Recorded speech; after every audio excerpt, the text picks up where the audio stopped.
One of my favorite things besides drawing and animating for the amazing people who support me in my venture through life is the creatures and organisms of the past. This video will be both a way for me to express my love for anything involved in this topic, but I'm also getting a grade in school for it.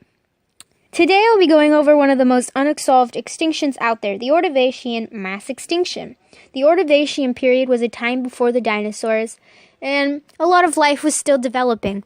This was a crucial moment in life as we know its development and evolution. A mass extinction is when multiple species dies out at the same time. An example of this happening is what happened to the dinosaurs. This event has many theories, and all of them having evidence to prove it. I believe the reason for there not being a defined event that caused it is because of how far back in time it is. The picture does get fuzzier the further back you go, because the only way we can tell what's happening is through Earth's geography. One of the most popular theories, apart from the gamma ray burst, is there's a global glaciation. The evidence for this prediction makes sense too. A global glaciation is when large amounts of water, such as the ocean, freeze over. You shouldn't have this event confused with a snowball Earth or an ice age, because those are a little bit different. A snowball Earth is when the whole Earth freezes over with ice. A ice age, such as the Ice Age, the oceans, they are still there under the ice. They're not solid blocks of ice, is what I'm trying to say.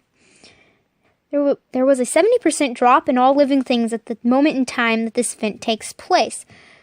There's a lot of evidence pointing to the main land water disappearing, which could be due to the oceans freezing over. There is more evidence as well that really does support this theory, but because I want to cover more than one theory, let's go on to the next one. The next one, and my personal favorite mass extinction theory for this event, is the gamma ray burst. Now this one seems quite sci-fi, right? And you would want to throw it away, right? This don't sound like it makes any sense, but it does.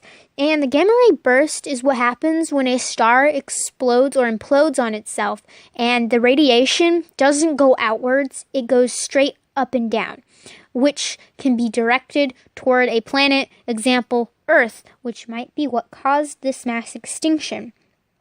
It's also one of the top ones on the theory list for this mass extinction. The proof in this theory is that there is a large amount of the substance that is caused by gamma ray bursts in the specific layers that would have been of this time period.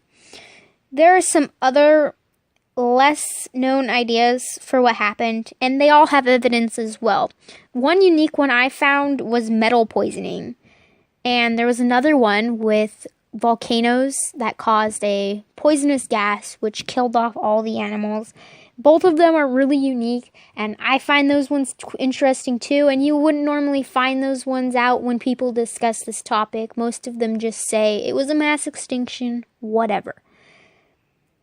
But there aren't only bad things that come with mass extinctions. For example, some things flourish afterwards. See, we would not have what we know of the past today without this mass extinction, such as dinosaurs and our neighbors. Another thing is that some animals flourish from this happening, such as coral. The coral we know today would not exist without this mass extinction, probably. So we can thank these events, because without them, our world that we know would not exist.